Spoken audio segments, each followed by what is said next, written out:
just about how you think that a young person is actually going to make writing a livelihood. You're not planning to make it, but is it something that can be a career?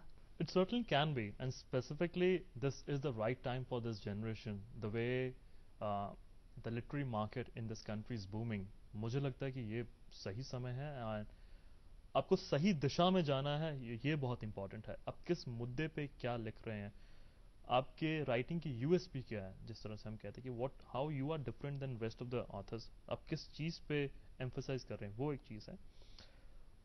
और एक दौर चल पड़ा है young authors का आज की date में, और आप सही कह रही हैं. The whole idea is that don't worry कि आपको कौन पब्लिश कर रहा है आज की डेट में. You should worry about the fact कि आप क्या लिख रहे हैं, उसकी क्वालिटी क्या है. वेव के साथ तैरना बहुत आसान है, बट वेव के अगेंस्ट तैरना और फिर अपना रास्ता बनाना एक डिफरेंट चीज है. बट वही चीज है कि जो आपको लॉन्ग रन में व्हेन यू लुक बैक आपको लगता है कि वही चीज है जो जिस चीज ने मुझे तराशा है. When I started writing my first book, I had a huge fight with my own self कि कंप्लीट तो कर दिया, अब मैं पब्लिशर कहाँ से लेके आऊँ. मुझे पता है कि मैं दरियागंज की सड़कों पे किस तरह से अपना खाना छोड़ के बारिशों के दिनों में घुमा हूँ. एक टाइम ऐसा था जब कोई पब्लिशर राजी नहीं था. मैंने खुद ने सोचा था मैं खुद शायद एक प्रिंटर सेटअप करके अपनी किताब निकालूंगा. वो एक जुनून होता है, वो आप में बोलचाल की भाषा में हम कॉलेज के लोग कहते हैं वो कीड़ा होना चाहिए आपके अंदर. जब आप में वो लगन होती है कि मुझे कुछ करना है, फिर there is nothing that can stop you. सही सही कंटेक्स्ट लिखना, सही लोगों से मिल पाना और अपने नेटवर्क को ग्रो करना. उस इंडस्ट्री में क्या हो रहा है आज, जितने पब्लिशर इंडिया में आ रहे हैं शायद वो पहले कभी आए हों. ऑल्सो वन एस्पेक्ट और मैनेजमेंट के लेसन में हम ये पढ़ते हैं कि look at the literacy level India में किस तरह से बढ़ रही है. Right, we talk about the pyramid, the bottom of the pyramid. जो गांव में लोग बसते थे आज वो शहर की तरफ आ रहे हैं. जो जितनी प्रतिशत लोग अंग्रेजी पढ़ सकते थे आज उनका जो परसेंटेज है वो काफी ज्यादा हो चुका है. इस चीज को कैसे एडवांटेज में लिया जाए. कितने लोग हैं आप आज इंग्लिश पढ़ना चाहते हैं और उनको किस तरह की आप इंग्लिश ऑफर कर रहे हैं. अगर आप एक सिंपल सही लैंग्वेज में अगर आप इंग्लिश ऑफर करें तो these are the people whom you can target really.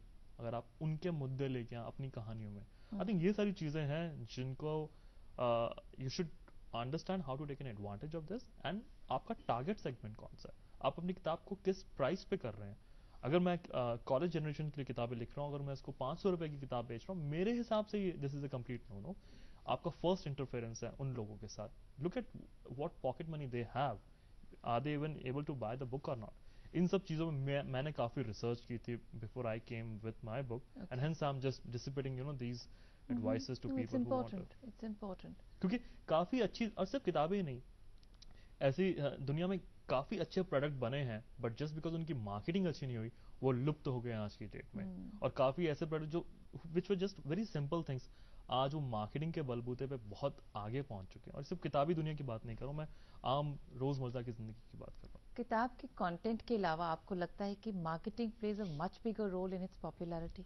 In the initial phase yes, but एक जगह पे आके मार्केटिंग भी काम करना बंद कर देती है. And I think the biggest marketing target should be word of mouth. Word of mouth एक ऐसी मार्केटिंग है जो आपका 1 रुपया नहीं मांगती है और आपको 100 रुपए बदले में ला के देती है.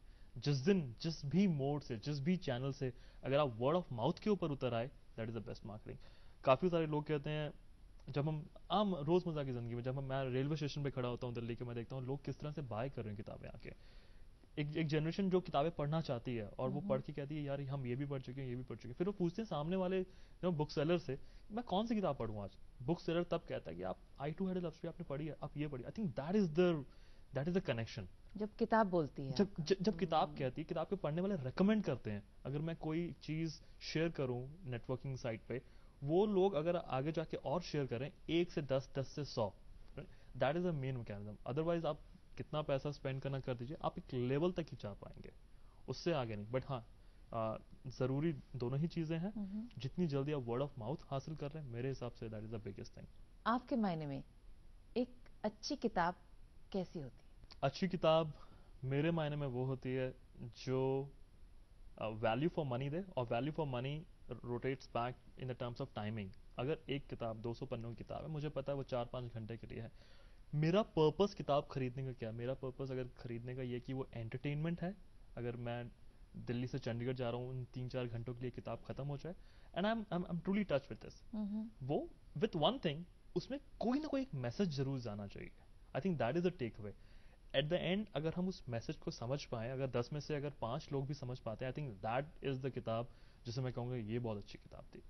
तो काफी लोगों का ये भी कहना होता है कि दिस इज इसको जिसको चिकलेट बोलते हैं, या ये तो लाइट रीडिंग है, ये तो पढ़ा डिस्पोजेबल रीडिंग है, पढ़ा कहानी खत्म हुई, थ्रो इट अवे, इसमें कोई वैल्यू रिटेन करने की वैल्यू नहीं है। What are your views on that? Definitely I agree कि जिस किताब को रिटेन करते हैं लोग, और मैं आज भी लोगों से पूछता हूँ कि कितनी बार आपने आई टू लव स्टोरी पढ़ी है। कैन लव हैपन ट्वाइस भी लोगों ने आप 2-3 बार पढ़ के निपटा दिया। आई थिंक वो हर एक इंसान के जहन में जो एक रीडर है, या फॉर एग्जांपल जो मूवी वॉचर है, वो अपनी एक लाइब्रेरी बनाता है। अपनी लाइब्रेरी में वो चाहता है कि मेरी लाइब्रेरी में इतनी ही सीढ़ियाँ और ये टाइटल रहे और ये किताबें रहे। आई थिंक जब आप उस रिटेनिंग जोन में पहुंच जाते हो, that's when you call that book to be a best seller. मेरे हिसाब से बेस्ट सेलर की डेफिनेशन ये है कि अगर मैं एक रीडर हूँ, मैं ये कहूँ कि ये बुक बेस्ट सेलर है, इर्रेस्पेक्टिव ऑफ फैक्ट कि उस किताब ने कितनी कॉपियां बेची हैं बाहर, इन द बुक शॉप और इन द एंटायर कंट्री, अगर आप उसको रिटेन कर रहे हो अपनी लाइब्रेरी के अंदर, दैट डिफाइंस। और ये बहुत इंपॉर्टेंट है रिटेन करना, बिकॉज दैट विल रिकॉल। आज कैन लव हैपन ट्वाइस इसलिए लोग इसके बारे में बात करें, because they have read the first book, they can associate well, they still have the first book. जब वो रेविन नाम के कैरेक्टर के बारे में पढ़ते हैं इसमें, they go back to the first book and recollect, अच्छा ये ऐसा था 4 साल पहले और आज ये ऐसा है। तो मेरे हिसाब say that brand recall is one thing जिसमें मैं एम्फसाइज करूंगा। Do you also think that आजकल की requirement is quick, light reading?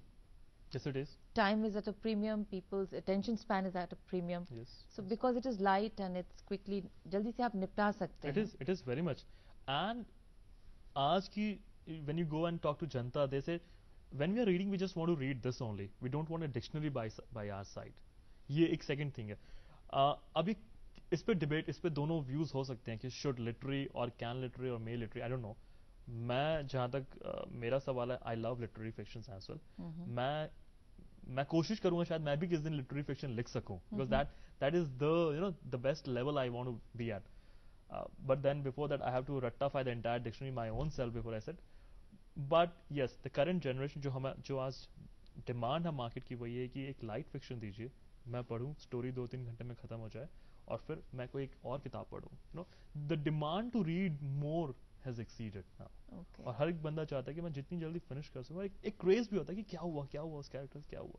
They so don't want it satisfies a separate need. exactly Need. exactly, and the need is a light entertainment time pass for some time. But these books, they are, when I talk to them, they said ki, was it a time pass for you? How do you, and be very honest with that, they said ki, the genre is still a time pass. A lot of campus love stories, they are still treated as time pass. But when you go to love stories which are based out of campus, or say for example based on true stories, they have a very different impression. Okay. People take them in a very different sense.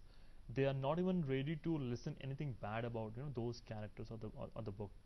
They respect the entire emotional connection with them. So they respect that particular character and the attribute of that book.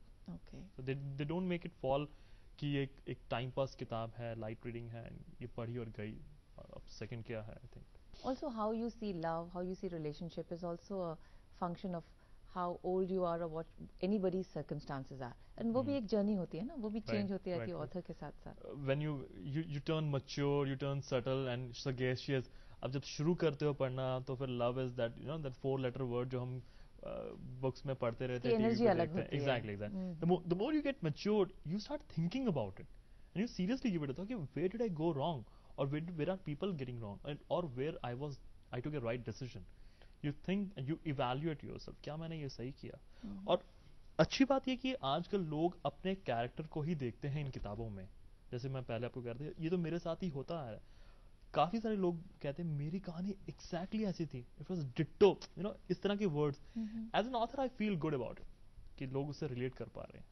Ravinder, can we request you to read something from the book? Oh sure, I would love to. Okay. There's a chapter in which the guy is recalling the first girl in his life, which in my case was my girlfriend whom I lost.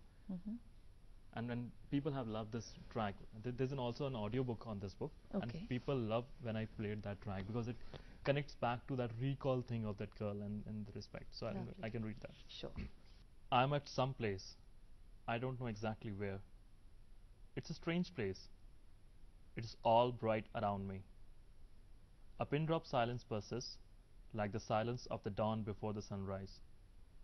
I feel very light as I walk on the path in front of me.